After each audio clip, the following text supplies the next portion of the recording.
RERA can't do anything because property is ready. Buyers can only knock the door of civil court in order to settle the dispute. But nobody wants to go in a civil court because there is a huge discrepancy between the actual book value and sale value. In shorts, जिन लोगों ने भी builder के साथ investment करी थी, now they are getting trapped in builder's web.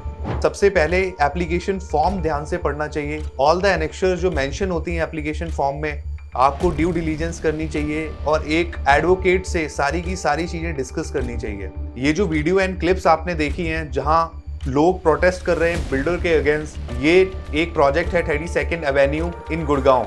I thought he कोई नहीं गया होगा वीकेंड पे, बिकॉज वीकेंड के अंदर यहाँ पे फुल जैम रहता है, पैर रखने की भी जगह नहीं होती. और यहाँ पे बायर्स के साथ स्कैम हुआ है बिकॉज बिल्डर ने जो रेंटल्स जो एग्रीमेंट साइन किया था, आज जो रेंटल्स प्रॉमिस किए थे अपने बायर्स को, now the buyers are not getting their rentals and eventually जो टीडीएस कट किया था लास्ट के रेंटल्स में, आज उन टीडीएस को भी क्लेम नहीं कर पा रहे बिकॉज टीडीएस के नकली चालान बना के बायर्स को दिए गए. इवन कुछ लोगों को तो 1 साल से रेंटल नहीं मिल रहा और कुछ लोगों को 6-8 महीने से रेंटल नहीं मिल रहा.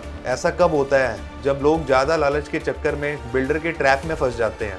ये जो क्लिप्स आपने देखी हैं, ये एक 32nd एवेन्यू की क्लिप्स हैं जो कुछ साल पहले 32nd माइलस्टोन के नाम से भी फेमस था. और ये जो लोग आप वीडियो में देख रहे हो, इन लोगों के साथ स्कैम हो गया है. सो गाइस, इस वीडियो में मैं आपको बताऊंगा कि स्कैम हुआ क्या है और कमर्शियल में इन्वेस्ट करते टाइम लोग क्या गलतियां करते हैं, कौन से लालच में फंस जाते हैं. सो वीडियो को लास्ट तक देखिए. अगर आप हमारे चैनल पर नए आए हैं तो चैनल को सब्सक्राइब जरूर कीजिए.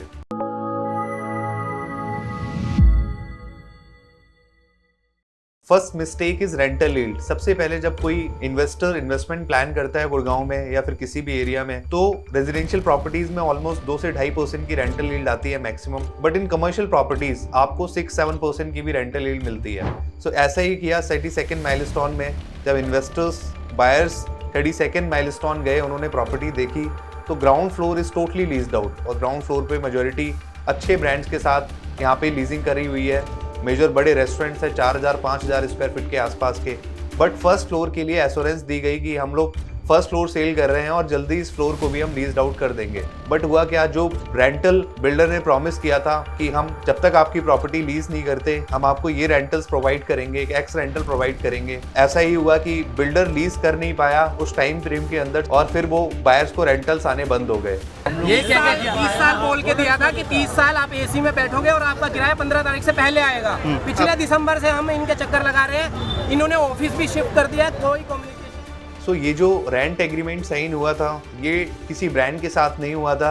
ये डायरेक्टली बिल्डर और बायर के बीच की लीज एग्रीमेंट थी, जहाँ पे बिल्डर ने एक एक्स रेंटल मेंशन किया था और जब वो ब्रांड को लेके नहीं पाए तो आज बायर्स को वहाँ से रेंटल नहीं मिल रहा. तो ये सबसे बड़ी मिस्टेक थी लोगों की कि उन्होंने ड्यू डिलीजेंस नहीं की. जो लीज एग्रीमेंट उन्होंने साइन किया उसको चेक नहीं किया, वहाँ पे जो टर्म्स एंड कंडीशंस थी उनको अच्छे से रीड नहीं किया, तभी आज ये लोग प्रोटेस्ट कर रहे हैं कि इनको रेंटल्स नहीं मिल रहे. तो मेजॉरिटी लोग यही गलती करते हैं जब वो इन्वेस्टमेंट प्लान करते हैं, तो वो अच्छी तरीके से उस प्रोडक्ट के बारे में या जो एग्रीमेंट वो साइन कर रहे हैं उसकी टर्म्स एंड कंडीशंस को अच्छे से नहीं पढ़ते. सो आई थॉट उन लोगों को एक एडवोकेट हायर करना चाहिए. ऑलमोस्ट करोड़ों रुपए, लाखों रुपए की आप इन्वेस्टमेंट कर रहे हो तो 10 से 15,000 में आप एक एडवोकेट हायर करके उससे सारी चीजें, आप सारी सलाह उससे ले सकते हो. आप जितनी भी एडवाइस होती हैं, एक एडवोकेट आपको एक अच्छी एडवाइस दे सकता है. या अगर आप एक रियल एस्टेट कंसल्टेंट हायर करके उसके साथ जाएं या उससे वो चीजें सारी डिस्कस करें तो वो ज़्यादा बेस्ट होगा. सेकेंड पॉइंट मुझे लगता है book value versus actual value, कि आज की रेट में कमर्शियल प्रॉपर्टीज़ में सभी को पता है कि cash component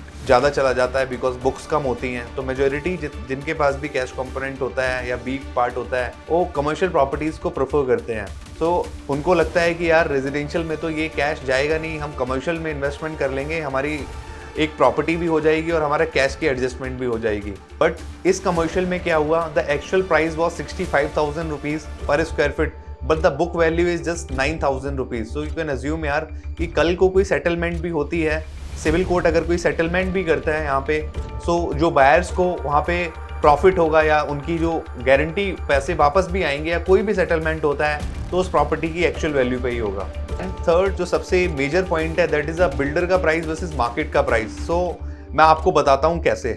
so now I will tell you how builders are making fool to their customers. Assume करो सेम लोकेशन पे दो प्रॉपर्टी हैं, दो कमर्शियल प्रॉपर्टी हैं. एक प्रॉपर्टी में अभी ब्रांड नहीं आया है, दूसरी प्रॉपर्टी में ब्रांड आ गया है। सेम माइक्रो मार्केट में एक प्रॉपर्टी का प्राइस है 40,000 रुपीज़ पर स्क्वायर फीट। अगर आप 6% की ROI कैलकुलेट करोगे तो आपको 200 रुपीज़ पर स्क्वायर फीट का रेंटल मिलेगा, जो उस माइक्रो मार्केट का एक्चुअल रेंटल है। बट वहीं दूसरा ब्रांड जो प्रॉपर्टी बनाता है, ब्रांड्स को लेके आता है और फिर सेल आउट करता है, तो उसने क्या किया, वो अपनी प्रॉपर्टी 60,000 रुपीज़ के रेट पे सेल कर रहा है, जहाँ पे वो अपने बायर्स को 8% की ROI दिखा रहा है, मतलब 400 रुपीज़ का रेंटल सेम लोकेशन पे, मतलब दूसरे प्रोडक्ट से 2 गुना ज़्यादा। वहीं 3 साल का रेंटल भी दे रहा है, तो 14,400 रुपीज़ हुआ। लेकिन गाइस समझो, आज लोकेशन सेम है, रेंटल सेम ही होंगे, थोड़ा बहुत फ़र्क होता है ब्रांड्स के साथ नेगोशिएट करने का, बट ये पूरा एक स्कैम है, ये एक ट्रैप है, वो मैं बताता हूँ कैसे। तो 3 साल का रेंटल ऑलमोस्ट 14,400 रुपीज़, तो मतलब 40,000 रुपए की चीज बिल्डर ने 60,000 की बेची, 20,000 रुपीज़ का गैप, 14,400 रुपीज़ आपको रेंटल दिखा के उसने वापस कर दिए। तो मार्केट गैप कितना हो गया, 40,000 इज एक्चुअल प्राइस, 5,600 रुपीज़ जो आपकी पॉकेट से एक्स्ट्रा और गया है इस वाली प्रॉपर्टी में। तो यू आर बाइंग 45,600 रुपीज़ पर square feet. This is in a case of release. तो ऐसे बिल्डर्स फ्रॉड कर रहे हैं, जैसे 32nd माइलस्टोन में हुआ, और एक और फ्रॉड हो रहा है न्यू गुड़गांव में। तो मुझे अगर आप कमेंट बॉक्स में फ्रॉड लिखोगे तो मैं डिटेल्स भी भेज दूंगा। तो इन चीज़ों से आपको दूर रहना है, कमर्शियल में इन्वेस्टमेंट करनी है। आप रिलीज कमर्शियल देख रहे हो, एक अच्छे ब्रांड का देखो, उसकी क्रेडिबिलिटी हो, उसके पुराने प्रोजेक्ट्स में कितनी टाइम से एक ब्रांड रुका हुआ है और कितने अच्छे रेंटल्स वहाँ पे लोगों को मिल रहे हैं। सेकेंड चीज़, आप लॉन्ग टर्म लीज करो किसी भी ब्रांड के साथ, एक ऐसे डेवलपर के साथ जाओ जहाँ पे सस्टेनेबल रेंटल्स मिले आपको और लोकेशन अच्छी हो जहाँ पे हायर फुटफॉल हो। तो कहीं ना कहीं अगर आप ऐसे एक प्रोजेक्ट में इन्वेस्ट करना चाहते हो तो मेरी टीम से फटाफट कनेक्ट करो। हम वही कमर्शियल सेल करते हैं, उन्हीं कमर्शियल्स को प्रमोट करते हैं जहाँ पे हमारी एनालिसिस है, हम 100% सेटिस्फाई हैं। और मेजॉरिटी फोर्थ पॉइंट है AR, एश्योर रिटर्न देता है बिल्डर जब अपना प्रोडक्ट लॉन्च करता है और बोलता है कि हम आपको 3 साल में डिलीवरी देंगे या 4 साल में डिलीवरी देंगे, सो एनुअली हम आपको 12% का रिटर्न देंगे। तो बायर सोचता है कि 1 करोड़ की प्रॉपर्टी है, 4 साल में मुझे 48% पैसे वापस मिल जाएंगे। सो मैं तो ये प्रॉपर्टी जस्ट 52% अमाउंट में खरीद रहा हूँ, मतलब प्रॉपर्टी की हाफ कॉस्ट में ये प्रॉपर्टी मैं बाई कर रहा हूँ। ये सबसे बड़ी मिस्टेक होती है, ये आपका पैसा आपको ही वापस दिया जाता है इन अ टर्म्स ऑफ AR।